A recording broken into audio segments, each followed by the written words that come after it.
Bonjour à toutes et à tous. Bonjour. Alors comme vous le constatez, aujourd'hui ça va être une vidéo un petit peu particulière parce que je ne suis pas toute seule. Donc j'ai un invité aujourd'hui qui va en fait me servir de cobaye volontaire parce qu'on va parler d'un sujet un petit peu plus trivial que d'habitude mais qui a quand même son importance puisqu'on va parler prononciation aujourd'hui. On va essayer de faire un petit tour d'horizon de quelques mots que l'on prononce très souvent, voire même toujours mal. Tout simplement parce que c'est des mots que nous, petits français, nous n'avons pas l'habitude d'employer parce qu'ils ne sont pas dans notre langue ou qu'on les voit surtout écrits et qu'on ne les entend pas prononcer et que du coup on prononce avec notre sensibilité française. Du coup, comme la majorité de ces mots aujourd'hui sont des mots gaéliques, je me suis entourée de quelqu'un qui ne parle pas du tout gaélique, n'est-ce pas ? Tout à fait. Donc, on va voir un petit peu, je l'ai utilisé en cobaye pour lire les mots de la façon dont tu vas les sentir en fait. Je te montre le mot, tu le lis de la façon dont toi tu l'aurais prononcé et on va voir si c'est juste ou pas. Alors, c'est que je ne sais pas lire du tout. Ah, tu ne sais pas lire du tout? Oui. Ah. On ne s'est pas consulté, mais... Et oui, du coup. D'accord. Bon, on va se débrouiller. démerder. On va se débrouiller. On va y arriver. On n'a pas besoin de lire pour prononcer. Donc aujourd'hui, vous allez voir, on va parler beaucoup de mots gaéliques. Si jamais cette vidéo vous intéresse, j'en referai une plus tard avec des mots scandinaves, germaniques, norrois, slaves, peu importe. Si vous avez des suggestions aussi, faudra pas hésiter à me les mettre en commentaire. Si jamais vous pensez à des mots qui se prononcent mal, que vous avez déjà entendus et qui vous ont fait saigner les esgourdes jusqu'à vous rendre à moitié sourd. Donc faudra pas hésiter à me le dire, ça me donnera un petit peu de matière pour la prochaine fois. Donc on va se lancer ? On va commencer donc par le gaélique, par des mots très courants, qui sont les noms de 3 des sabbats. Alors on va commencer par le sabbat que l'on vient juste de quitter. J'ai fait des choses bien, j'ai un tableau, comme à l'école. C'est mon tableau. C'est ton tableau, tout à fait. Donc, comment prononcerais-tu ce mot ? Facile. Samein. Alors, eh ben non, perdu. Alors, le truc, c'est que ce mot est tout le temps mal prononcé, tout simplement parce que, comme le gaélique ne se prononce pas du tout, comme il s'écrit, c'est pas quelque chose qui pour nous est naturel, pas du tout. Ça vient de racines qui sont très différentes de nos racines latines, grecques et gauloises, même s'il y a quand même des traces avec le gaulois. Et en plus, pas de chance, ce mot, même s'il a été prononcé par les Américains, dans les films américains, il est toujours mal. Je pense notamment au film Halloween de Carpenter, je pense à certains épisodes de Supernatural aussi, qui, malgré leur grande qualité de divertissement, n'ont pas fait les recherches nécessaires pour se prononcer. En fait, ce mot se prononce Sowin ou Sawin. En fait, tout va dépendre de la racine que vous choisissez d'observer. Ce mot est donc un mot qui est commun à 3 langues gaéliques, ou en tout cas à 2 langues gaéliques et une autre langue assez proche, qui est donc le gaélique irlandais, qui est toujours employé, le gaélique écossais, qui est aussi toujours employé, et le cornique que l'on parlait au Pays de Galles. Donc on se retrouve, dont le gallois moderne est un descendant. On se retrouve donc avec 3 prononciations qui peuvent être légèrement différentes, même si elles peuvent être assez proches. Donc tout va dépendre de la tradition à laquelle vous préférez vous rattacher. Si vous êtes irlandais, vous allez prononcer ce A ici plutôt O. Si vous êtes gallois, vous allez prononcer plutôt A. Si vous êtes écossais, vous allez prononcer un peu entre les deux. Donc ça va nous donner soit Sowin, soit Sawin, soit Sowin. Au choix. À vous de voir ce que vous préférez pour ce sabbat-là. Alors le sabbat suivant, c'est aussi un sabbat qu'on prononce généralement mal. Hélas, je suis obligée d'essuyer à chaque fois, donc il va y avoir des transitions plus ou moins longues où vous allez me voir faire des cercles avec les bras, ça le fait bien. N'est-ce pas ?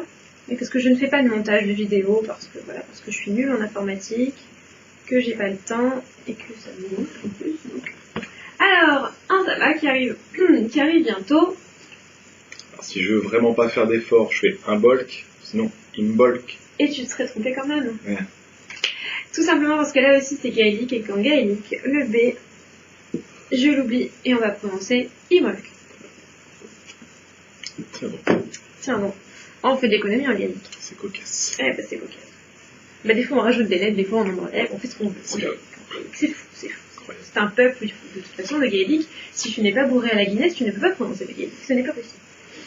Alors, un autre mot qui va nous amener sans transition à une longue partie, à la plus longue partie de cette vidéo, qui sera donc notre dernier sabbat, c'est celui-là.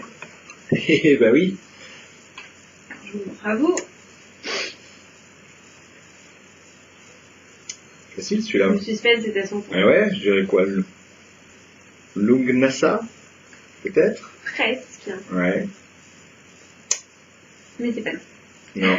Non, là je donne ma langue au chat. Alors effectivement, tu as choisi de pas prononcer le DH à la fin. Tout à fait. C'est une très bonne fatigant. idée. Le DH, il est très fatigant, il est moche, on s'en fout, on va pas le prononcer. Il m'a fait peur en fait. Mais il y a aussi une loi qu'on oublie, et pourtant, quand on parle anglais, on le fait, c'est qu'on ne prononce pas le DH non plus.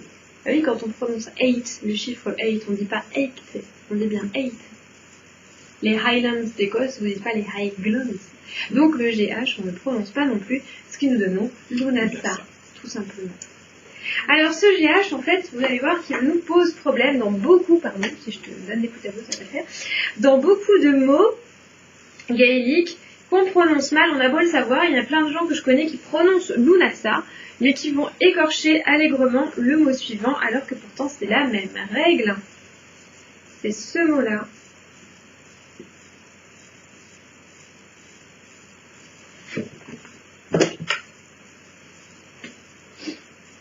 Hogan. Eh ben non, du coup. Et pourquoi tu m'as mis un H au début, Hogan? Hogan. Oui, parce que je me suis donné un... Eh non, Eh pas ouais. de H au début. Ouais, sa classe. Eh, Ah ouais, non. Hogan. non, et ben là encore, et oui, t'as fait l'erreur classique. Eh oui. On prononce pas GH non plus. Putain. On va dire OAM ou OWAM si vous avez envie de le prononcer à l'écossaise en faisant une petite liaison de diphtongue entre le O et le A pour éviter le hiatus. Ça, c'est pour la petite histoire de base. Mais on prononce OAM, effectivement. Alors ça, celui-ci, je crois que je l'ai jamais entendu prononcer correctement. Je crois que tout le monde dit OGAM. Tout le monde. Et ben non, c'est OAM. Donc vous le saurez si jamais vous avez envie de les tirer. Vous n'allez pas tirer les OGAM, vous allez tirer les OAM. Et on parle de l'écriture OAMique, et pas de l'écriture OGAMique, du coup. Par extension. Du coup, on va se rendre compte que pas mal de noms de divinités vont être touchés par cette règle-là. Si on sait lire Lunasa, si on sait lire OAM, on va pouvoir lire assez facilement tous ces dieux-là. Donc je vous les écris tous en même temps, puisque c'est la même règle, que je n'oublie pas en cours de route.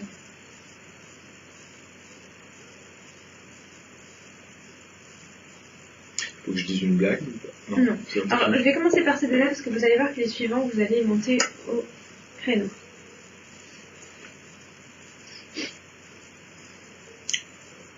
Alors, si j'ai appris Lou. Oui. Et Oma. Et Oma, tout à fait. Ça va être Lou et Oma. Alors, tout simplement, vous allez me dire, oui, mais celui-là, il n'a pas de GH, il a qu'un G. Oui, certes. Mais c'est à cause de lui, en fait, que l'on appelle les Oam, Oam. Donc, du coup, c'est le père des Oam, tout comme Odin était le père des runes, hein, ça vient de son nom à lui. Tout simplement, le H s'est perdu parce qu'on perd des lettres hein, dans les écritures. Il y a encore certaines écritures qui le gardent avec un H, il y en a qui suppriment carrément le A de la fin pour le remplacer par un E. On l'appelle du coup Omé. Après ça c'est à vous de voir, hein, puisque les dieux n'ont pas tous les mêmes orthographes de noms partout. D'ailleurs, chez nous, ils s'appellent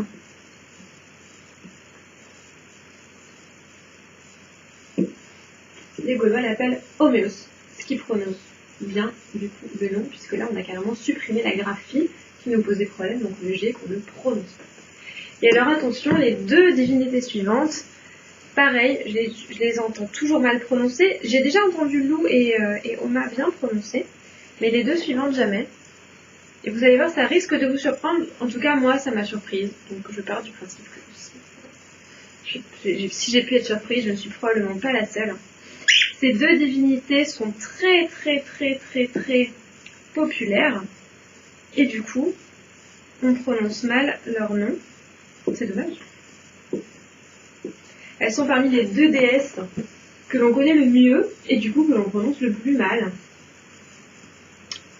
Morrigan. Oh. Et Brigide, bien sûr. Brigide. Bah, évidemment, Brigide. Cette bonne vieille Brigide. Fou ça. Non, généralement, moi j'entends prononcer Morrigan et Brigide. En fait, c'est une erreur. On devrait prononcer Morihan. On devrait même prononcer Morihan en faisant un H de gorge. Et celui-ci, c'est sans doute le plus surprenant, ça se prononce bride. C'est ce qui a donné d'ailleurs le nom de mariée. Bride, la mariée en anglais moderne, puisque c'était en fait l'archétype de la mariée divine. Bride. Donc Morihan et bride. Alors on va quitter un petit peu le domaine du G et du GH qu'on ne prononce pas. Pareil pour Morihan, hein, on l'écrit rarement avec un H et pourtant son nom techniquement s'écrit avec un H. Sachant que en gaulois on l'appelle Morihu avec un U ou Morihu, en fonction de l'endroit d'où vous venez. Moi je suis à Arverne donc je dis U. Un autre mot que l'on prononce mal aussi. Alors celui-ci, on le prononce souvent très mal.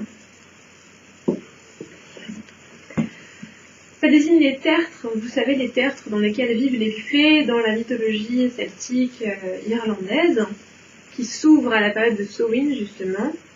Cid. Et non, rappelle-toi, à la fin de Lunasa, tu n'as pas prononcé le DH. C'est vrai. Et bien là, c'est la même règle. Oui, ça devrait être si, sauf que le S ne se prononce pas S en gaélique. Il se prononce ch. Donc en fait, ça se dit chi. D'ailleurs, si devant je lui mets ce terme-là qui se prononce ban, la banshee, on la connaît. C'est le fameux fantôme, la dame blanche qui est attachée à un clan familial, qui vient crier, pleurer sous les fenêtres quand une personne va mourir. Et en anglais, ça s'écrit de cette façon, banshee. Et pourtant, l'origine gaélique s'écrivait de cette façon-là. Donc on sait bien qu'on prononce banshee et non pas bansid. Et celui-ci, c'est pareil, on le prononce assez souvent mal. On prononce souvent le si ou le shid, j'ai entendu le shid aussi. On n'aime pas les lettres qui servent à rien. Pourtant, en français, on en regorge. Mais on n'aime pas se dire qu'il y a des lettres qui servent à rien dans les autres langues. Allez, une dernière déesse pour la route. Un avatar de Morihan, justement. Cette déesse-là, qui est liée à l'autre monde, aux chevaux, etc. Matcha. Non, le CH se prononce Maka.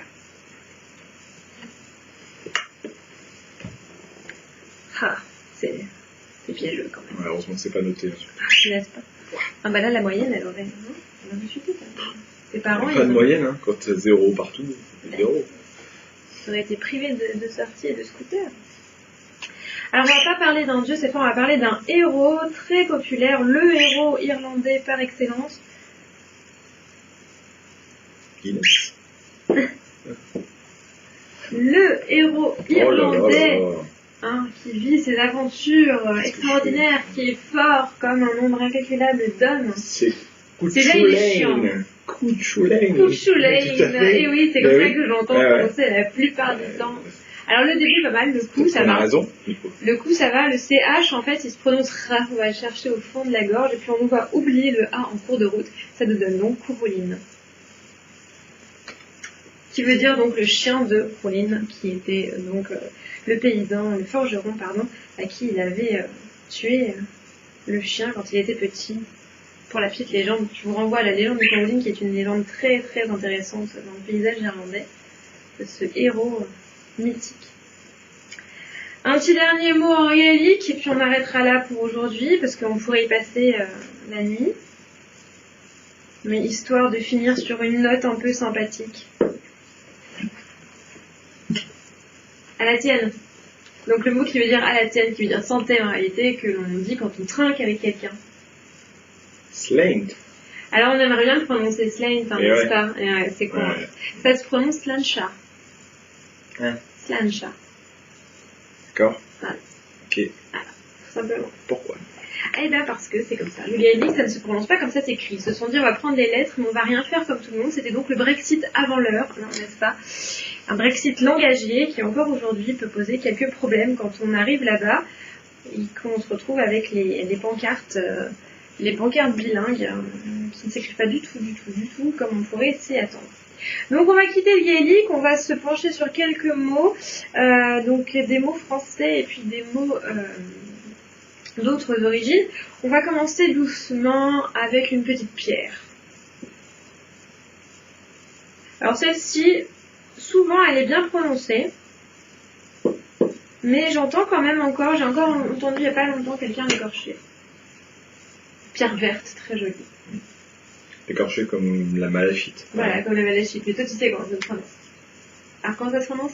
Malachite. Malachite, oui, on prononce le CHK. Celle-ci, elle n'est pas très difficile. Mais bon, c'est vrai qu'étant donné que les noms des pierres, c'est vrai que c'est pas des choses qu'on entend au quotidien. On n'entend pas ça quand on va acheter son poulet rôti à Intermarché. Du coup, si on a fait que les lire, les noms, forcément, on peut se planter. Allez, un petit mot allemand cette fois. Enfin, franco-allemand pour être exact. Qui est très approprié avec la saison. Si vous me suivez sur Patreon et que vous avez suivi les vidéos, les dernières vidéos donc, que j'ai faites à ce sujet, vous savez le prononcer, bravo, je vous félicite. Les autres, vous allez vous planter. Ah, peut-être dû te suivre sur Patreon du coup. Oui, ça aurait été bien. Ouais. Bah oui, genre. Et non. En fait, tout simplement parce que ça vient du français, oui, et de l'allemand, qui veut aussi dire oui, et qui se prononce ya. Donc on doit prononcer oui ya. Une planche ouïa. Une planche ouïa, même si c'est bizarre, hein, on n'a pas l'habitude. Et ça c'est pareil, hein. Au cinéma, on dit ouija, il n'y a aucun problème. Ouija, ouija, j'ai entendu. Planche en allemand. Tout est son contraire. Alors pour ça par contre, mes capacités allemandes se limitent à ya. Hein. On fait plan en français et ch en allemand. Voilà, planche peut-être. Ouais. Planche. Planche ouija. Planche ouija. Allez, une petite... un petit terme français qui désigne un oracle que vous connaissez peut-être. Je sais pas si je vais avoir assez de place.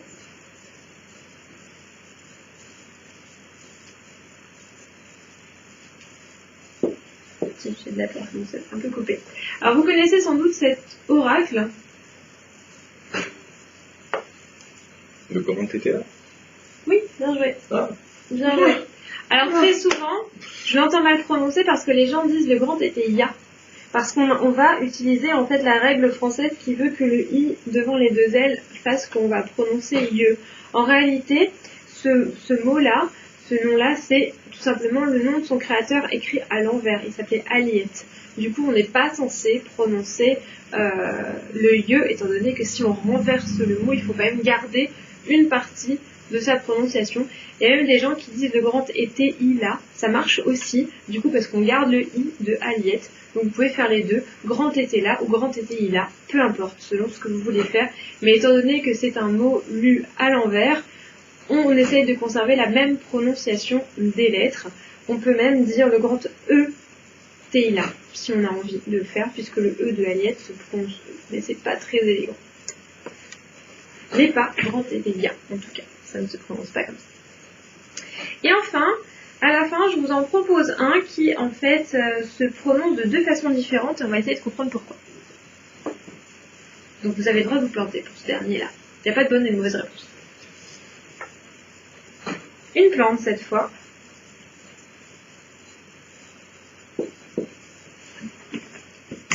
L'achillée. Ah, La fameuse. On a le droit de prononcer achillée.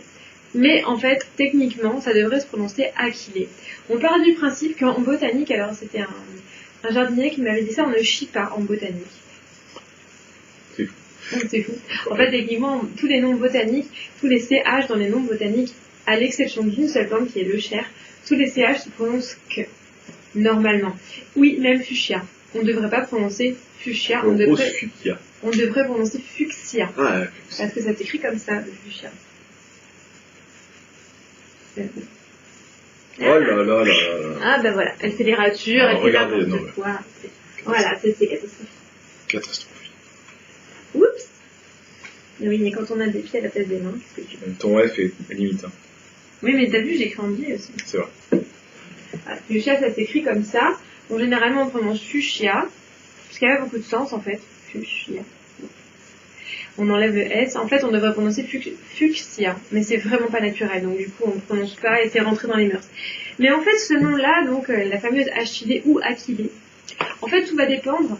Si on part du principe que on va parler à la racine grecque, c'est à cause de ça qu'on ne chie pas en botanique, c'est à cause de la racine grecque, le grec CH se prononce que, comme dans la chiromancie, hein.